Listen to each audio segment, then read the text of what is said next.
Hi, I'm Stuart Ball. I manage the Microsoft Educator Network in the UK. I'm responsible for working with teachers and schools looking at the use of technology in the classroom, and recently I've been working on the new curriculum changes which involve the implementation of computing across the curriculum. Well, Kodu is a visual programming language that's been created by Microsoft Research. It's been around 2 or 3 years, and it's a bit of a gem that I don't think Microsoft really realises it has, and a lot of schools and teachers don't know. What it allows children to do is very quickly create high impact visual Xbox type games on their PC. It's a free piece of software. It's free to download. And it's initially designed for games creation, and we all know, how kids feel about computer games. And this is a piece of software that allows them to make their own. The beauty of it is that it's very simple to learn. It's very easy to get great results very quickly, and this means that it provides a means for children very quickly to become engaged with computing. More importantly, it means teachers can very easily pick this up, learn it, and implement it with their students.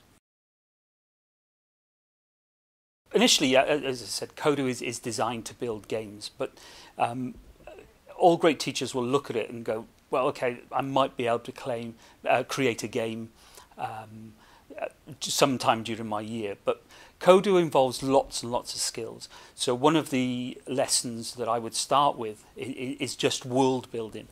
Kodu has some very simple tools. Children can very easily build fantastic 3D landscapes, created totally out of their imagination. They can change the colour of the sky, the features of the landscape. They can create imaginary worlds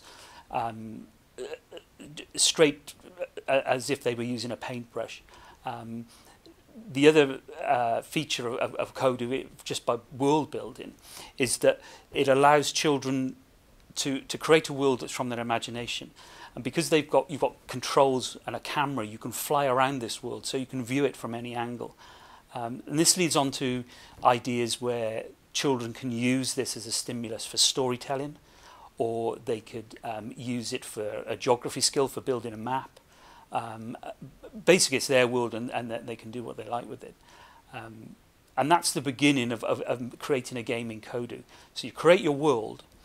The next thing is where we want to take them. So we take them into the idea of populating that world with objects. And it's then we can start to do some programming, some coding, to make those objects interact with the world they've just created. We're finding now teachers are taking so readily to Kodu. The world building activity I mentioned, we have teachers using that in their art lessons. I also mentioned geography, where their geography teachers are asking students to draw a 2D map, and then they're actually visualizing that in 3D. We even have teachers trying to combine Kodu with drama and music, and I know of a teacher that I'm working with looking at Kodu the musical. So it's really down to the teacher's imagination.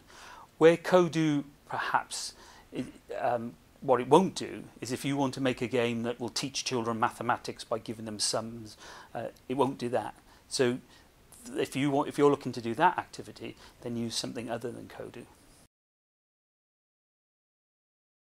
A non-technical skill, well, for me, I'm a non-technical person. I think of Kodu as a bit like Lego. It allows me to pull lots of different blocks together and position them in such a way that one block will interact with another block. I think that the main sort of non-technical skill is imagination. You need an open imagination for Kodu.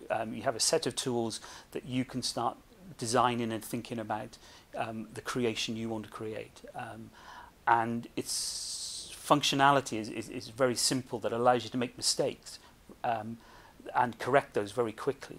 So you haven't got to go through lines and lines of text like code to solve something that's not working. You can see what's not working straight away with a click, change it and do something else.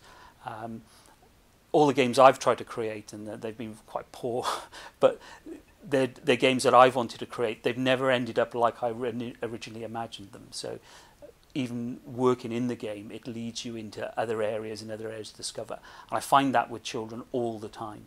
You can give them just a very simple activity in Kodu, and within 20 minutes, half an hour, they'll have created something that one they never expected they could create, and as a teacher you wouldn't have expected that they could create.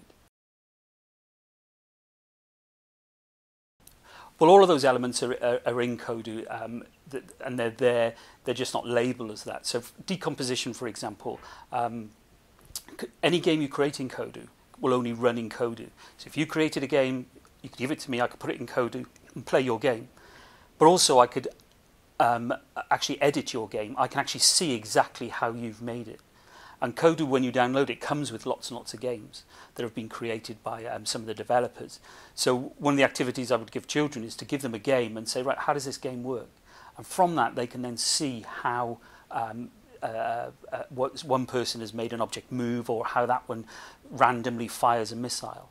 On the algorithm side, that's even better, because algorithms are about sort of verbalizing a problem. So you might say, I want to use this gamepad to make this object move left and right. So that's my sort of thinking, my verbalizing of it. When I go into Kodu, I actually have that verbalization with the words when and do. And, I want to use a gamepad, there's a gamepad icon. So it becomes, when I use this gamepad, the left stick, do, move. So the actual context of the code in Kodu matches almost identically to how you would verbalize an algorithm anyway.